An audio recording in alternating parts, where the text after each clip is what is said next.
Okay, so we're recording. It's when was the last time you and I talked? About 2.5 years ago.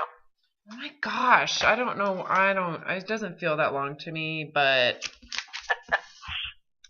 so we talked 2.5 years ago. And so between our work together and now, you reached out today saying I'm ready to do a round of the HCG protocol and I want your help.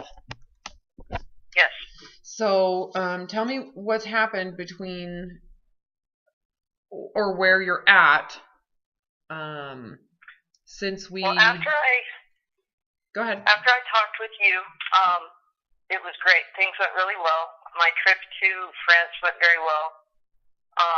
It was awesome. And the day that I got back from France, when we had finished our sessions before this, my mom had a profound stroke. Oh, I'm sorry to hear that. I mean, bad. And so I spent the next 6 months back and forth between her, where she lives, and my home. And basically I just kind of got very lost. Since then I've tried like raw food and whatnot, always trying to make the food behave, not me behave, being a pig. And this is strange, I had 2 copies of Weight Loss Apocalypse. I don't know why I had 2 copies, but I thought, I'm going to read this again. And I started reading it, and then I went back to the notes that I'd taken from when you and I were talking, and I'm like, why am I being so dumb? Isn't that the question? Isn't that the question? Yeah. Because it's like, food should be so easy. We live in such abundance. Why is it so complicated? What is it that complicates it? What do you? Well, I complicate it. Well, of course, you're kind of the mechanism. If you want to think about it. Let me see if I can frame this differently. It's not you that's complicating it. You're the one that just believes the complication. What complicates our relationship with food, if we want to simplify it, is famine and deprivation. Right? How human beings have evolved to relate to food is in terms of life and death, right? Yes. It's actually life sustaining, and if you don't have it, it's death creating, or life diminishing. So, okay, hold on one second. I just needed to get my drink. I left my drink over by the. And so our psychology is very much wrapped around how we perceive food, in relation to, is it safe to eat? Do I have food? Do I have enough food? Can I get more food? There's so much evolutionary psychology backing the sensitivity we have to those questions. So when you look at your behavior with food, if you're overeating or emotionally eating, what is that an indication of? If your behavior with food is expressing itself in excessiveness, what are you necessarily perceiving about food in relation to survival? Well, obviously, somewhere within me, I'm feeling like the food can me survive. It's emotional, whatever. Well, I'm going to simplify it further. You're somehow in there, you're thinking food is not in abundance. Food is scarce. So you see it very simply. Evolutionarily, if food is scarce, the human behavior would be, if we know famine is going to be coming, what do we do? What would you do? I would hoard like crazy. Yeah, I mean, look at what's going on in Florida. If as far as what people are trying to do to as they hunker down in their houses. Are they buying tons of magazines? No. Are they going to Weight Watchers and making sure that they are thin? No. They're stocking their food supply. It's the most important. And stocking water supply, the safety in the water we drink. So the physiological needs to life and death, we are wired to prioritize we're wired to seek comfort in security with it. So if someone is over excessively eating, what does that tell you about their primal sense of security with food? That they're needy. They're not secure. They're insecure, and just look at it from a biological standpoint. You're not safe with food. Have you watched any of the YouTube videos where I talk about Maslow's hierarchy of needs and our evolutionary psychology with food? I haven't. You've got so many now I can't keep track. Yes, I know. Which is a good thing. It's overwhelming. Yes, I know. Okay, well, let's look at it from, let's just kind of back into it then. So when people like yourself reach out for help with me, the obvious thing that you're aware of is what? That you can help me and that I'm willing to be helped. I love that. Yes. They're very sweet. I love that you just said that, but I am talking about something totally different. Oh, okay. When someone reaches out to work with me, the one thing you are aware of when you reach out is that first, you believe you have a weight problem. Second, you believe you have a food problem. And those two thoughts are kind of going back and forth. Would you agree? Yeah. Weight problem? Because I have a food problem. So you tend to think, well, the food, eating excessively is the issue. So we have to resolve eating excessively. Right? So that's something that in your mind, you're aware. You're aware of that. Am I right? Yes, but I also know that I have a head problem.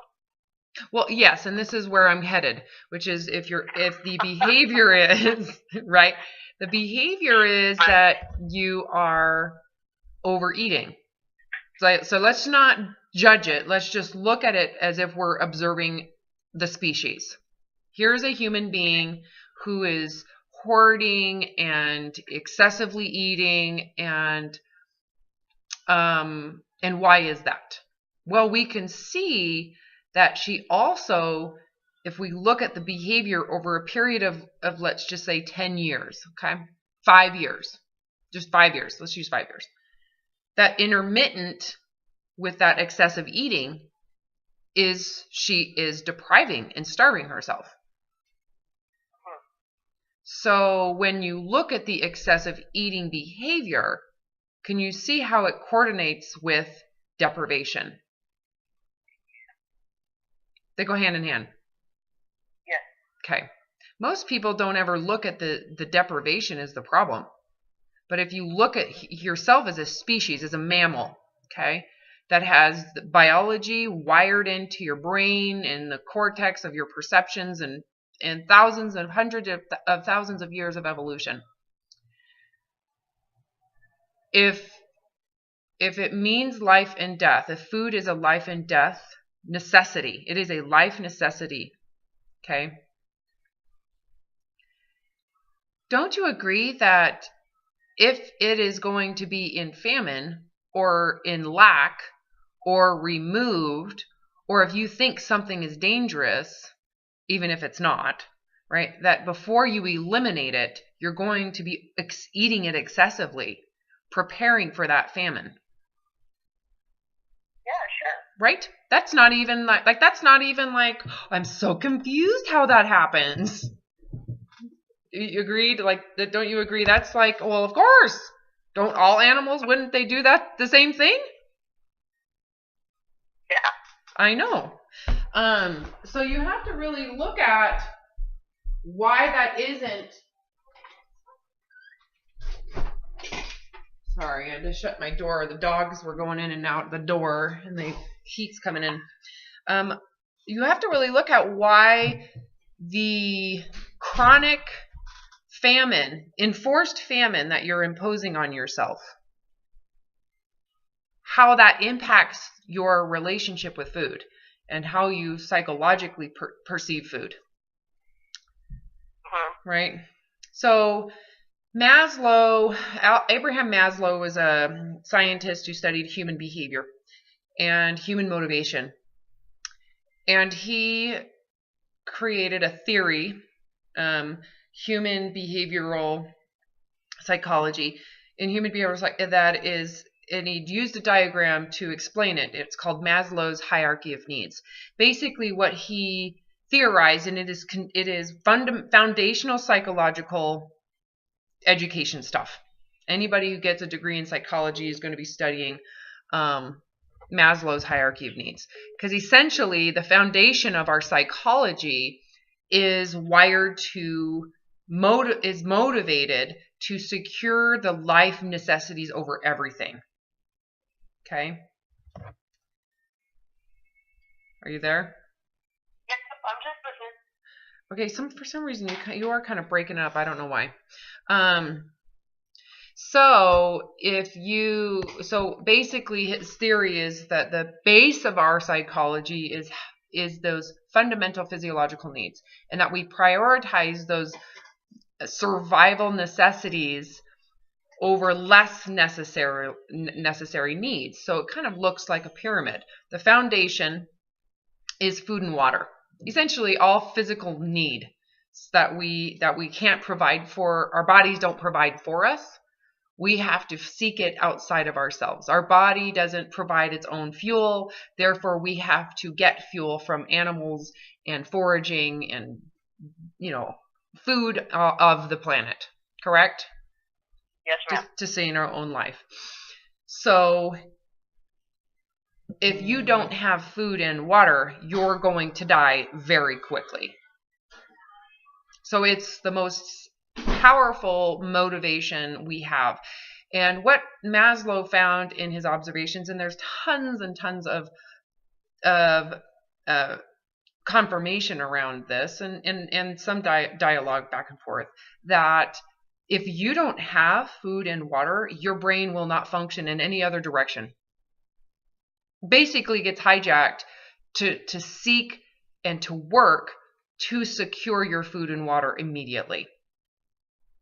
So you don't care about if your yard is mowed. If you can't get food, your brain will not stop thinking about it. You become obsessed around how to get it. You become obsessive compulsive around the hunting capability and your tools and how to get it and when you're going to get it, and it takes over your psyche. Right?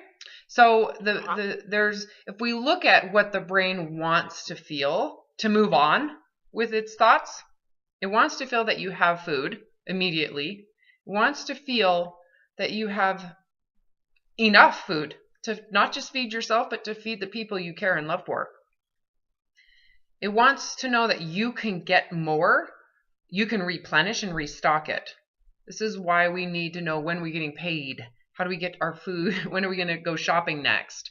All of those little intricate details around eating that we think about every day. Right? And lastly, yep. Is this food safe to eat? It's extremely triggering if you believe a food is threatening. It can be insanely inflammatory. Okay? Whether it's true or not doesn't matter. If you believe it's bad for you, you'll become obsessed about it because it's threatening your life and everybody's life around you. Okay? So the brain is really seeking and gives you positive reinforcement to when you have. The positive reinforcement is through the hedonic area of the brain, the pleasure center of the brain, the calming, the feeling good area of the brain gets stimulated when you feel I have food, I have enough food, I don't have to worry about it. If it's poisonous, I don't have to think about that. It's relieving to know that you're eating food that you think is safe and that I can get more. You're getting high as a kite just on the perception of safety with food. What do you think binge eating is? I get to eat. I don't have to worry about this anymore. I get a momentary time to eat and feel fulfilled, and there's no limit in this moment. Go.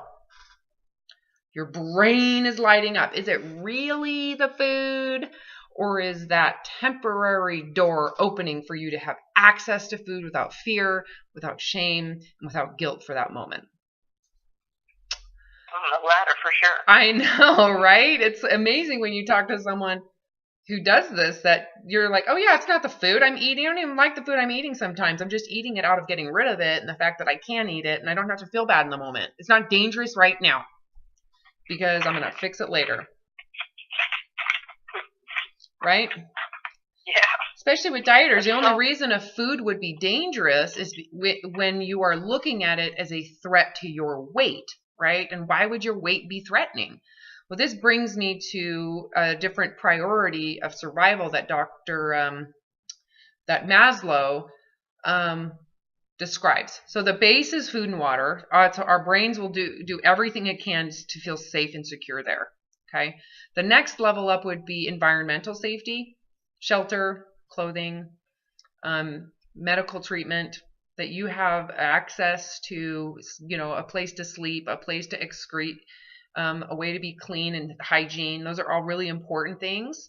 That comes second in priority to food and water. Okay. Third in priority would be then our tribal or pack animal needs. The desire to feel that we belong in a group, that we're accepted in a group. We have this amazing desire to want to be loved and to feel that we are lovable. I'm a lovable person, right? That there's something intrinsic and inherent about me that is lovable, and therefore I can be accepted and I can belong, and people will appreciate me and value me because I want to feel safe in my tribe. Okay, so the need that we have to belong is very, very important. And again, when these survival needs are met, your brain just gives you incredible pleasure, feelings of ease, feelings of relaxation, contentment, right? All of those enzymes in the brain that are positive, dopamine, they skyrocket. And your brain chemistry improves, right? But the moment any of those are threatened, and if you don't feel secure, you're going to go into survival mode. That old animal brain starts to inflame, and it basically says, we don't have time to be relaxed. You need to be on edge. You need to have, all of those sensory systems need to be on fire, and we don't have time to contemplate about, creating music and the arts and self-aware and awakening conversations, right? Those are for people who have their needs met. So when you look at why you would binge, let's look at that. Again, when people come to me, they're aware they have issues with food. They're overeating, even though they have physical hardships, right? But that's not enough to keep them from eating.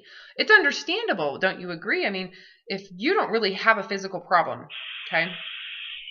Let's just say it's a subjective problem based on some opinion from a pack animal, right? From your tribe.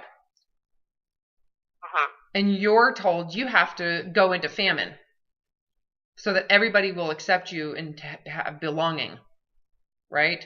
Can you see how they're taking a third priority in trying to compete against the number one priority in our evolutionary wiring.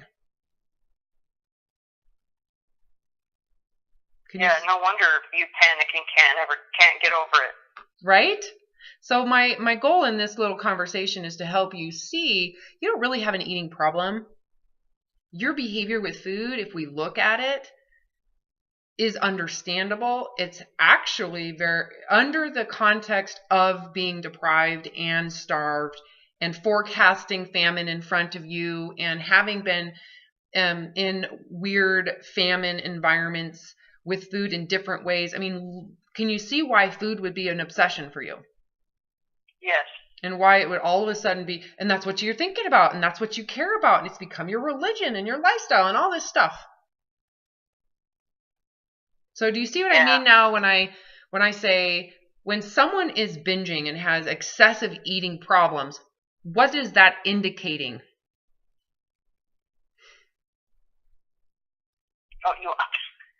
Sorry. Well, it indicates that they're mired in survival. Yes, because and it's specific to food. A higher need met, they have to give up the primary need. Mm-hmm. Yeah, specific to body image. So this is where body image becomes important conversation, right? When you and I worked together a couple years ago, I'm assuming you and I talked a lot about giving your body grace. Just accepting your body. The reason why that is so imperative is because if you can't, you'll never recover from your eating issues because you were permanently going to have to restrict food. And what makes it really intense is that you're trying to do this in a first world environment with gluttony and excessiveness, and it's around every corner. It's always within reach. So you're trying to create this third world starved brain when food is within reach. Can you imagine the chaos of your brain? Wouldn't it be easier if you were in famine? Now, I talk about this in Weight Loss Apocalypse, about in a famine environment, it wouldn't make any sense to eat excessively because there's famine all around you. You would need to ration your food. So all of a sudden, you wouldn't have the same issues. You would still be concerned about how much food you have, but it would be very geared towards spreading it out as long as you can, right? Versus trying to restrict while food is all around you.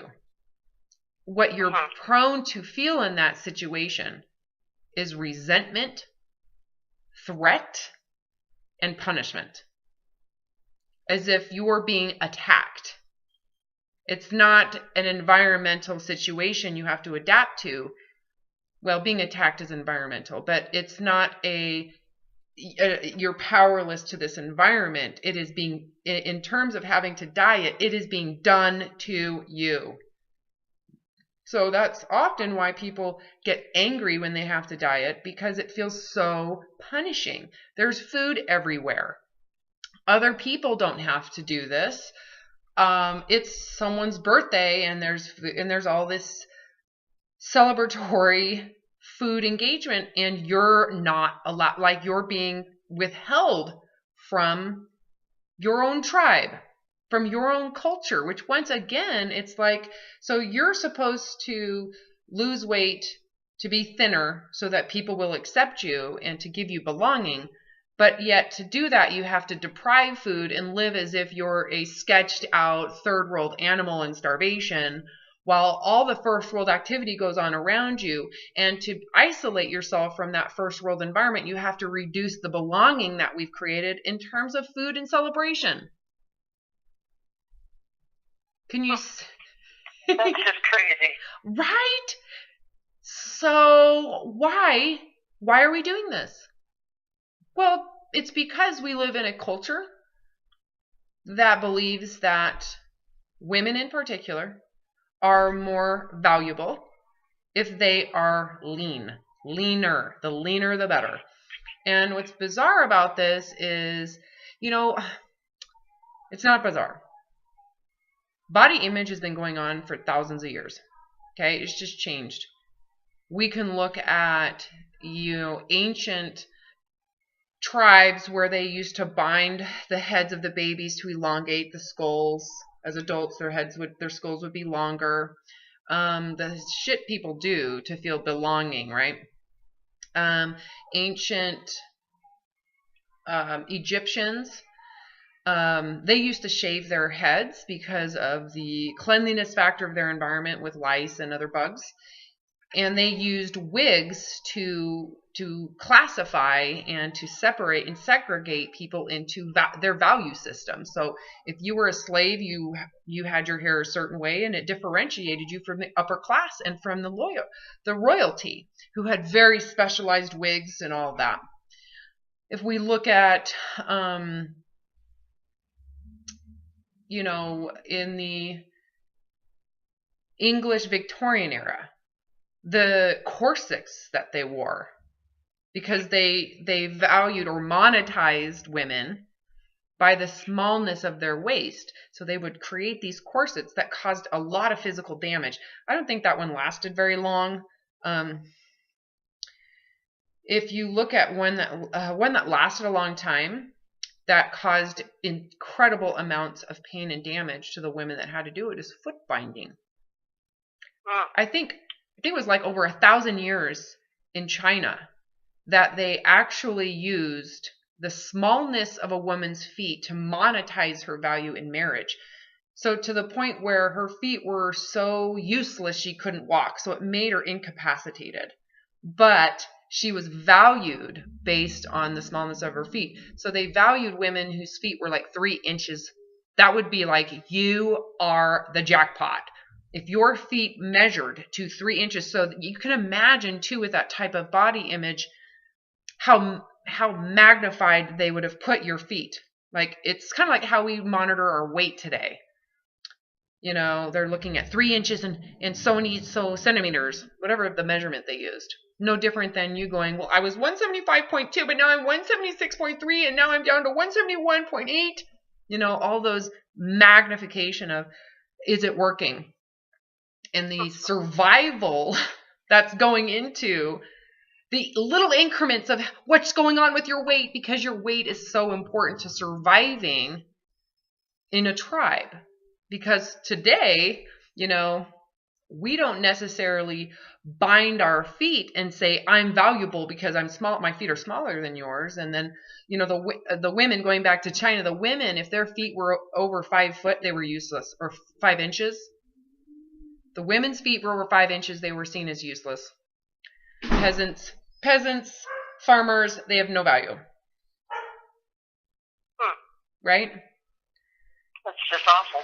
Well, what's the difference between that and what you're doing? Absolutely nothing. I know. You bought into it. And the thing is that if you buy into it, you can say, well, all people want to be included in their culture. And if their culture widely accepts something so inhumane and basically torture, if you want accepted into that, you are to some degree going to have to assimilate to that. Well, you have a choice. You don't have to. You just have to be willing not to be seen as a superior class. So it really comes down to that ego part, the ego drive and the narcissistic drive to be seen as a superior human being. And so the families would promote these girls because their feet were smaller. They would hide or feel bad about the girls that's feet were bigger. They were demoted. They weren't, praised. They were seen as inferior. And you can imagine psychologically the obsessiveness around foot binding and the techniques of foot binding. And you could go to a special foot binding doctor who could help, bind and use special tools, just like diets are used today. So if you look at it, you could say that diets are our current way to bind your body. The problem is you can't just do it with tape and cloth. You literally have to do it through starvation. So it's not just thinness, it is starvationness that is also worshipped. That's why the diet industry is so massive and makes hundreds and hundreds of trillions or billions of dollars. millions and millions and millions everywhere. It's a massive part of our economy, is the promotion of thin supremacy, right? Body binding to the women, making sure you look as adolescent as possible. So you can don't have any fat on your body, and that makes you a monetized, better person in our culture. So body image is very specific to that third hierarchy of need, and it is sold in our culture from pride. You'll be proud of yourself, by wanting to feel that I am lovable and people will like me. If you attach the solution to pride, you're going to be influenced by pride-based desires, which would be like accumulating crap, proving yourself through how smart you are, proving yourself through the body image part of this system. And would you agree that by and large, thin supremacy is the biggest willingly supported body image system at this point in our country? Oh, yeah, for sure. And it's been about a century. So can you see how this gets promoted from generation to generation and how it can last a long time? As long as you don't see the detriments, or you don't think the detriments are a problem. I'm assuming with China and the foot binding, it took a lot of people saying this is bad, this is wrong. These people are disfigured forever. They're helpless. They can't walk anymore. You look at starvation, you're essentially becoming comatose psychologically. You're numb. You cannot function because you're hijacked by that primary fundamental hierarchy of need at the base of your psychology. You're essentially completely useless when you're trying to diet. You cannot think about anything other than food and how you're micromanaging your food. So you're useless too in your pursuit of your body binding to get promoted as a superior woman. It really sucks too, because when you believe it, when you internalize it, and the key is that you see it as a system so that you can be around it and not take it serious and not feel bad. It'd be like being in China and being okay with your 5-inch feet, kind of laughing at all the people who are going through, not laughing, I hate to say it that way, but you're like, yes, I am a terrible human. Wouldn't you rather that than to have physical, to be psychologically tortured, trying to competing with other women's feet size, At some point you realize this is ridiculous and I'm not doing it anymore. And so if someone thinks I'm inferior, they can have it. Yes, you're right. I'm so ashamed. My feet are too big. I'd rather not torture myself anymore. I'd rather not. Stop it. Make sense? 100%. No. How do you feel about that? Makes me a couple things. It makes me frustrated that I bought into this because I know better. You and I have talked about this before. And it also annoys me that I'm allowing myself and encouraging myself to abuse myself. That infuriates me. Well, good. I'm glad. Anger is a good place to be because it's a lot of empowerment in anger, a lot of energy in it. Let's just use it the right way. First of all, I need you to forgive yourself. What I just described to you is in the first couple of chapters of my next book. Okay, so I didn't have this ability to make it so clearly seeable a couple years ago. So don't beat yourself up. Right. It wasn't this clear. I wasn't this clear. I didn't, I've really had a lot of time to really try to understand the issue a lot better. So I'm getting better as a coach, so that helps. Okay, so forgive me for not having this clarity a couple years ago. No, that's fine. Right. And we're all on our continuum. Right? It's the truth. So the first thing you got to do is that, and not only that, but how are you supposed to be aware of this culture if you were raised in it? It's promoted.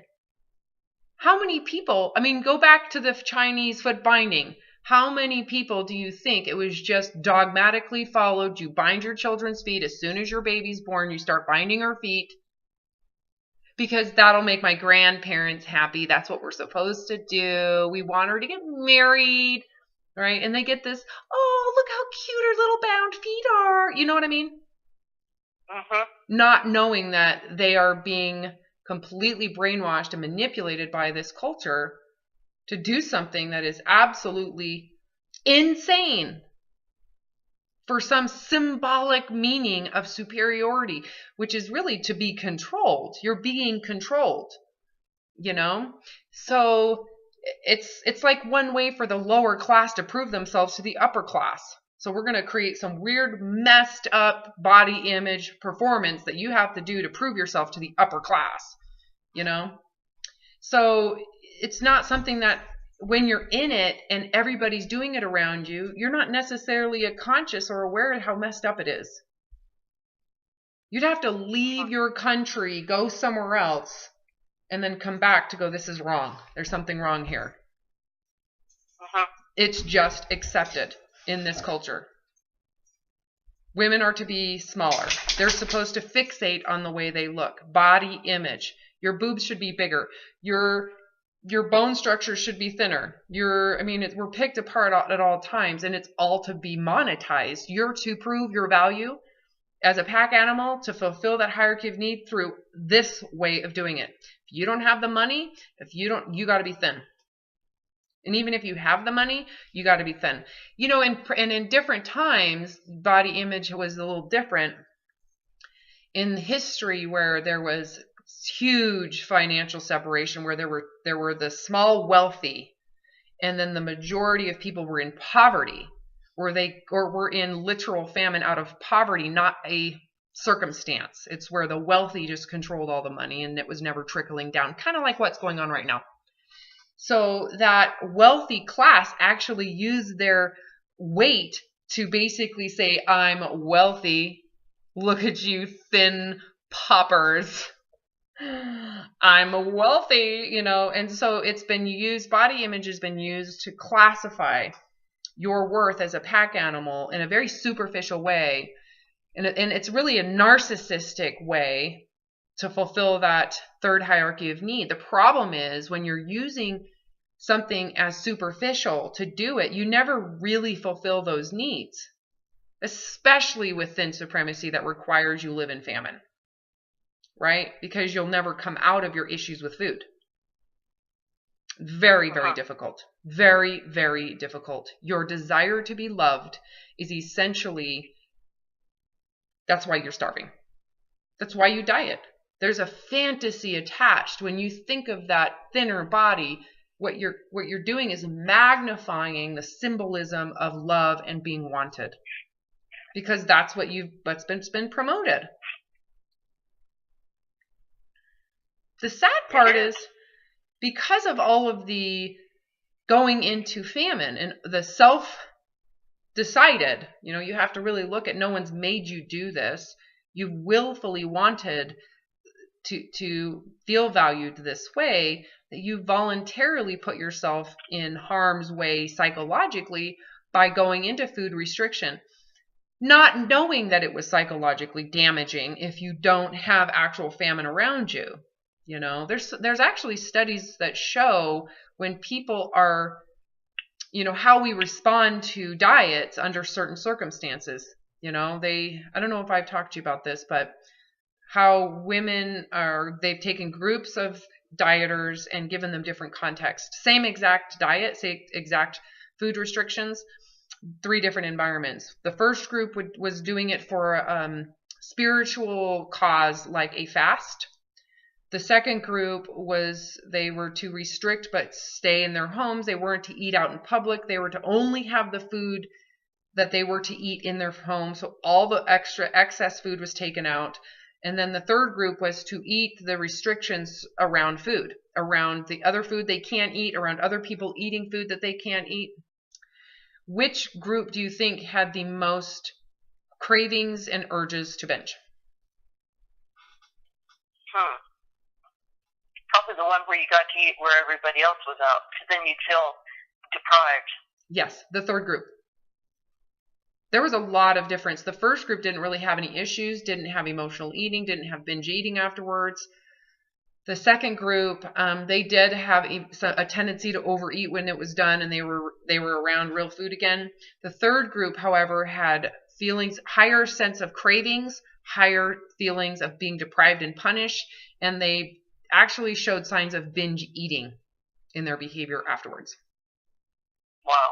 So when you look at the psychology of being in starvation, it has a lot to do with your environment and what you see around you. Imagine taking someone from a third world country, bringing them into a first world country, and telling them they cannot eat with everybody else. They have to continue to eat their starvation rations. That wouldn't go over well. Well, of course it's not, right? Because that feeling of I am being attacked. So talk about survival mode. I am being attacked. I am being withheld. The food is there and I am being withheld from it. The amount of emotion that comes from that, how does that make you feel?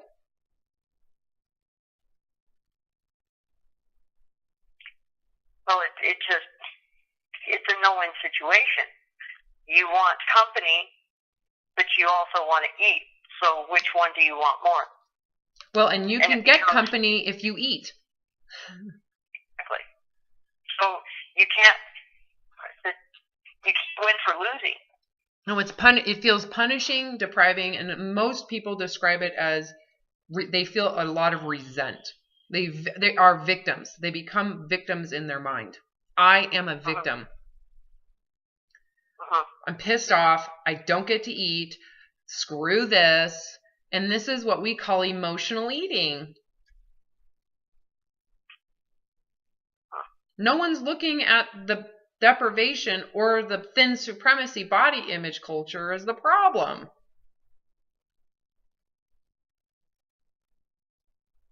Would any of this exist if you didn't have to be thin to feel valued?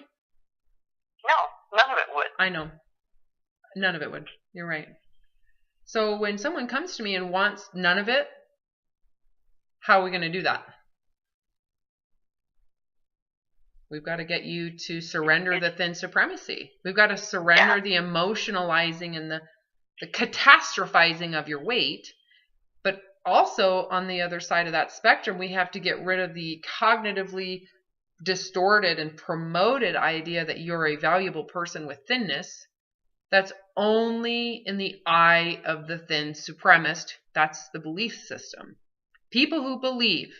It's kind of like with foot binding again. There are people out there in the foot binding world who will judge your feet.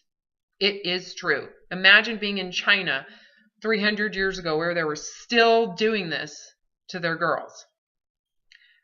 Someone was paying or valuing for women that way for them to promote it as a way to sell your daughter in marriage. So there were people who wanted women whose feet were bound. So there's no doubt about it that in a culture that is promoting women's value through the body image of body binding through starvation, that there are men who have unfortunately been brainwashed too, and that's what they want because that'll make them superior. Right? Yep. And then we stigmatize the other side of it, that type of all of it. So that's what has to be surrendered, is all of it. You have to detach your worth internally. You have to basically say that system, how would I value myself if I hadn't been brainwashed to think that my body's thinness is what made me worthwhile and my body's fatness made me worth less? How would I define my worth? Would I use body image? How would I feel about the body I'm in? How would you feel about the body you've been in this life? Awesome. You'd be like, it's pretty amazing. I can see, I can hear, I can talk. It walks around. It's kind of cool. Yeah, it does great things. So then how would you promote your value as a human being if it wasn't about that? Then it would have to be based on, are you kind? Are you loving? Are you helpful? Are you creative? Maybe. Yeah, you can attach your value to those things. That's still somewhat external, right? So we could say, well, let's look at what this really is. It's body image is basing your worth on an extrinsic or external valuing system. Okay, and to some degree, of course, work ethic, kindness, getting along with each other. The goal is that you're aware of those, but you need to be very clearly aware of your intrinsic or inherent value. That has nothing to do with proving yourself to anybody. So it's like not being a speciesist or a genderist or anything. You're valued because you exist. Yes. Oh, yes. You just hit the button. That is self-worth. That is self-worth. Right, and I totally agree with that. Because you're just human. Don't you love your humanness? It's kind of like looking at my dog and going, oh, my dog's a dog and he's perfectly being a dog. I love dogs. He doesn't need to perfect the dog species for me to love him. He's an amazing dog. I'm a human. I'm behaving as humans behave. You can actually look at this whole body image thing and go, oh, yeah, this is kind of the downside of human psyche when they get this crazy train, is they'll do dumb shit to try to fulfill this need, not realizing that what they're choosing is never going to fulfill it. They just waste their whole life trying to reach levels of consciousness that are impossible because they cannot break pride. I'm better than you. That's the pride.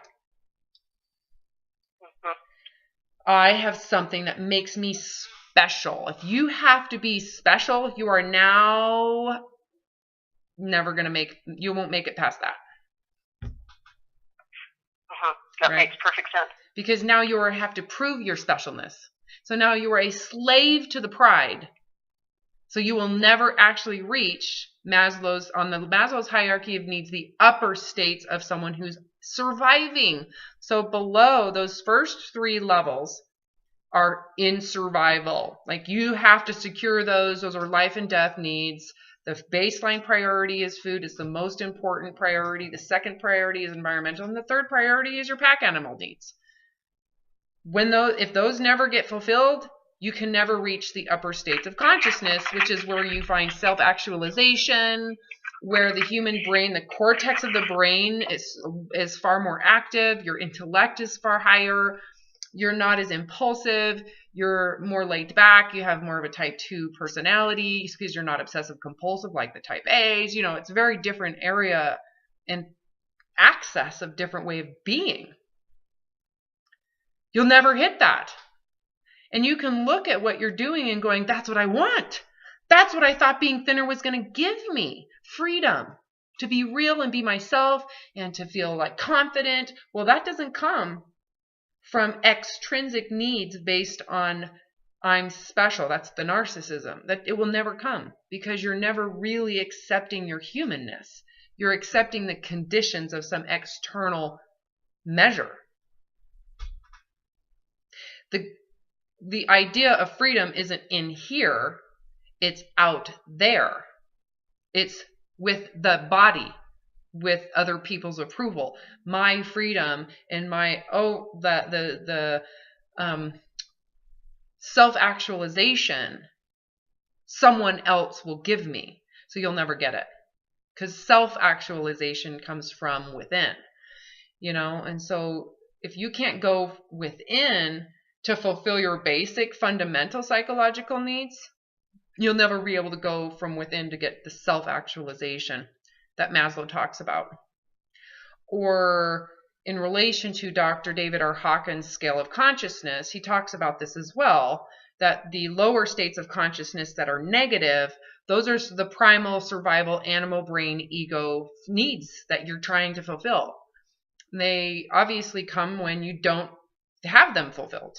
So if you fulfill those and you do it from an intrinsic way, that means that you're the one that's capable. You're the one that's capable of, you feel like you are lovable, even though you have failed and even though all this other shit you're not juggling well. You still feel inherently valuable because you exist, what you just said. And so all of a sudden you value the existence of others. So you're now transitioning into what he calls the positive states of consciousness, or the powerful states of consciousness, where you're more open-minded, you're more loving, you access these states of love and bliss and connectivity. Right? Lower states. Dr. David R. Hawkins. David R. Hawkins, Hawkins. He has now passed away. He died a few years ago. I study this man in and out. He's incredible. He studied consciousness. He's got 2 PhDs. He's a doctor. He's had the largest psychological practice in the world at one point. Wow. Anyway, so he wrote a bunch of books about consciousness and human behavior. Incredible. He's incredible. And I just love how he describes, the ego from a point of view of like, oh, that's just your survival mechanisms. Don't judge it. That's your selfness in needing to survive. It's all about you when you're in survival mode. Why are we judging that? It serves a purpose. If we were in a third world environment, it would be very important that we were really self-centered. Right? So he talks about, the lower levels of consciousness, being in shame. The lowest is shame. I am worthless. Apathy. I'm hopeless. Guilty. I failed. I've got them right here. States of consciousness. Then grief, which is I've lost. The grief in your past. Fear being a huge point of change between the survival mode of those who hide and those who fight. Have you heard of survival mode in terms of fight or flight? So if you're hiding, you're kind of at the lowest levels of consciousness because you don't feel you're capable. Again, I'm hopeless. Everything's sad. Everything around me sucks. I suck. There is a level of there's a sense of apathy and giving up in that, but not giving up to move on. It's giving up to prove that you suck. It's a very self-degrading way to be, or level of being. So as you move up the scale, you're going into higher energy levels of consciousness. Even though these lower states are very negative and cannibalizing, as you go up, there's benefits to going up. Like the benefit of fear is at least you have the energy to do something, whether it's hide or fight. When someone has the energy of anger, and that's why I was like, ooh, you're angry, that's good, that's above fear. When you're angry, there is a sense of capacity. And there's energy in there that is very different than apathy, which is, I deserve it.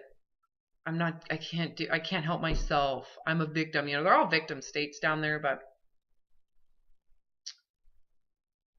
I don't know if I'm making any sense to you, but yes, he describes fight or flight from the people who are isolating themselves and hiding are at the lowest levels of consciousness. The ones that are fighting are in higher states of lower consciousness. At least they have the energy to fight, or they have the sense of confidence that they can fight, and their goal is within reach at least. In terms of eating disorder, binge eating is at the lowest end. Anorexia is on the higher end. Bulimia is like swinging between both. Pride is basically the foundation of all of it, which is human beings. There are superior human beings and there are inferior human beings. So would you be in guilt and apathy and grief and shame if you didn't believe in superior beings?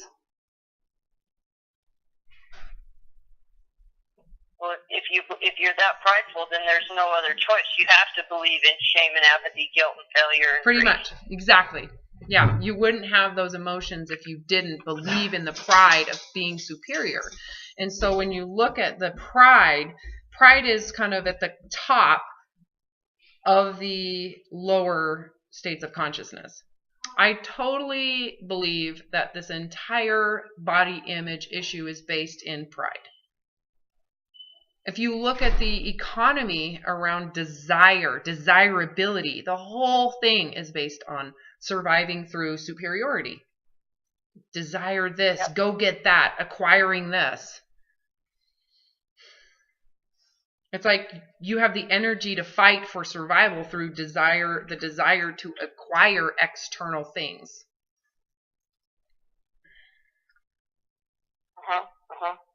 You know, that absolutely makes sense. Yeah, anger is I'm going to survive by dominating people. I'm going to survive by pooping myself up. I'm capable of this, right? And pride is like going beyond your reach, like having a bigger sense of yourself than you really are. You know, and so there's a lot of overreach when someone's actually at the level of pride. When they think they've made it, that's the anorexic. That's what happens have you lost a lot of weight in the past? Yes. To where you felt proud and pride, yes. and you wanted to display it? That was a better state of consciousness than apathy, which is near death, which is I'm useless and pointless. What's the point? I don't care. Right? There's no point to life. You might as well be 400 pounds, and that's what a lot of people do down there, right? They just stay in their state of humiliation. They're afraid. They stay in isolation. Again, in terms of survival, they are the ones in hiding because they feel so incapable and weak and useless. Whereas the people who are in pride are putting a lot of energy out there. They're working their freaking asses off, but they're making their head is way bigger than their actual reality is. And they tend to be very abusive people. Got to put everybody below you. Got to poof myself up, to maintain my status. And to prove that look at all that I'm doing, so they use the energy of feeling confident at least that the goal is reachable outside of them. It's within reach. They use their kind of survival mode ability as an indication of their specialness. It's like all humans are special when they do that. Everybody's output of energy at that level of being is the same, So, in closing of this session, to prepare you for the protocol, because that's really what we're trying to do here. You have got to surrender the thin supremacy. If you don't, the whole point of doing this is self-serving. It's serving that pride, and it will come back around and haunt you. You'll go back into having eating issues when it's over. Or during the process. So we need to address why you are doing the protocol. The goal is that you're doing it as a medical procedure for the body. Yeah. It is not for you. You're not going to get anything out of it. It's not self-serving. The key is keeping you out of it. This is not about you. Right? If you, of course, we could say, well, it's about you because you're the one that is profiting off of the consciousness the body's providing you. You're profiting off of the fact it's alive, but it's alive with the fat you have on. So removing the fat isn't going to give you more aliveness. It's really benefiting the body, not you. If we can get you to separate who you are and your survival from this protocol, you'll feel less triggered as a mammal by this very low calorie protocol. There's that. That's really important. And it's a very dangerous part of the protocol, right? The fact that you're eating such a small amount of food can be very triggering if you feel deprived, if you feel that it is not worth it.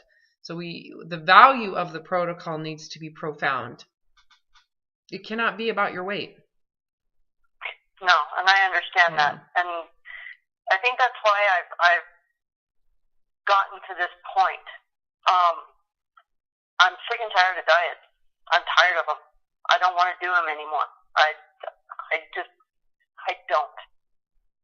What I want is to reset my body because I've abused it so badly. So are you using it as penance? No, because I don't see it as penance. I've never seen it as penance.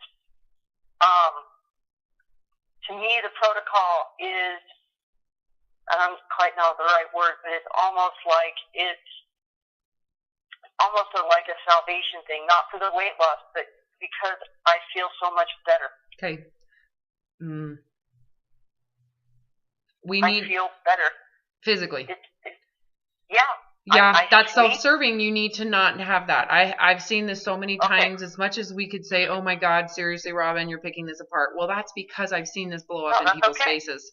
You cannot be self-serving in any way. So the gratification of physical relief is like saying, Robin, get rid of the consequences that I've created. Nope. You have to go into, could I, because there's no guarantee to the protocol. You're thinking ahead of time, if I do this protocol and I follow it perfectly and we do what we're said, the body will reward me and feeling better. It's about me. That's self-serving. So do you see what I mean? I do. You cannot have some conditional bullshit judgment about how shitty your body feels right now. You need to accept that it is the damages caused from the years of chronic deprivation. Right? It would be like saying to someone who's bound their feet, okay, we're going to use the foot binding again. You're saying, Robin, I want to stop binding my feet. So what I'm going to say is unwrap the feet, and guess what you have to accept? Permanent damage. Your organs and your system has more than likely been permanently changed to promote starvation. Permanently changed, right? There's no guarantee. That would be like having a foot protocol for someone who did foot binding that might help the bone structure recover and might help some of the problems with cartilage damage and all of the scar tissue, right? So the first thing you got to do is be okay that people are going to judge your big feet. And I'm trying to keep the parallel to the foot binding. No, I got you. Accept that your big feet and your ugly feet, because they're going to be completely disfigured, because that's what's happened. You got to be okay with people making fun of your feet.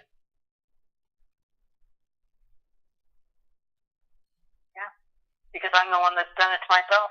Well, yeah. I mean, you were just participating in that culture. You were naive and it was innocent. So don't put yourself in guilt. Forgive yourself. It's understandable under the circumstance. But if you want relief, you're going to have to be okay that not everybody's going to like your body. And you got to be okay with that. And you got to like your body the way it is.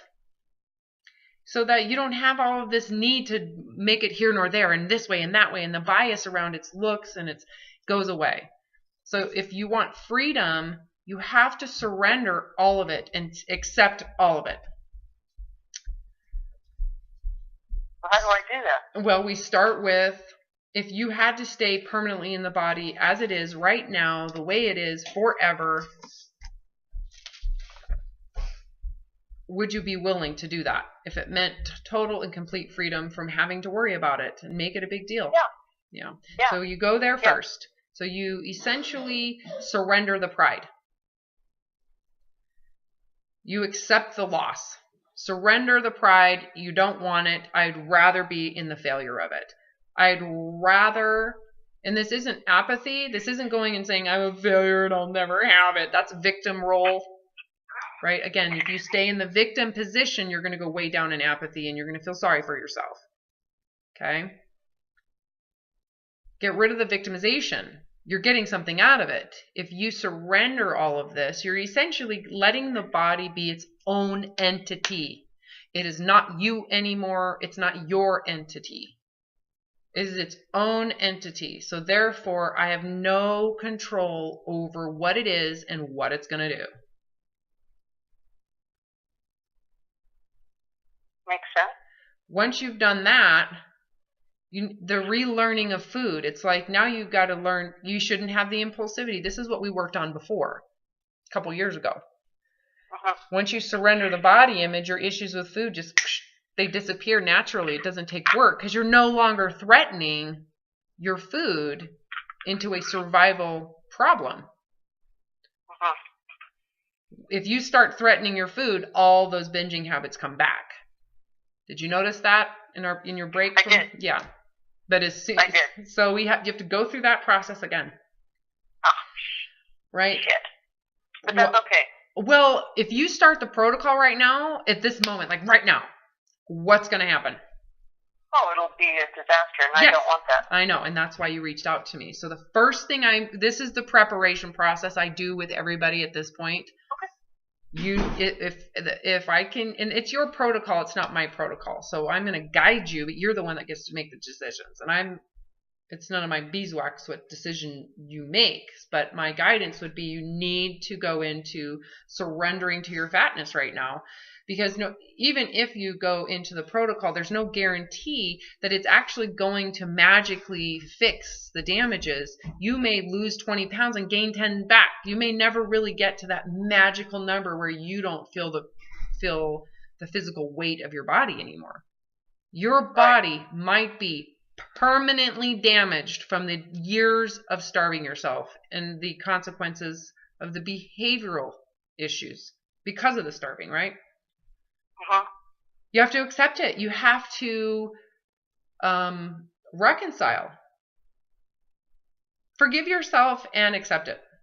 And you do it now. What happens if you do it now, then when you go into the protocol, you have less expectations, you have less attachments to it, you're more open-minded, and now it's a medical protocol and not a diet. Right. Because I don't. Yeah, there's a big difference. I do not want another diet. That is not what I want. Well, if you want to feel better physically, it's a diet.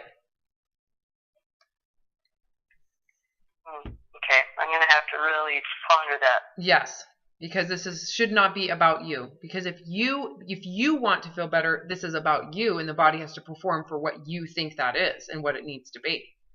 You're the one wanting relief. It's not about the body. It's your perception of how bad it is. There's subjectivity about what's wrong with your body. You might be catastrophizing it to being something worse than it really is.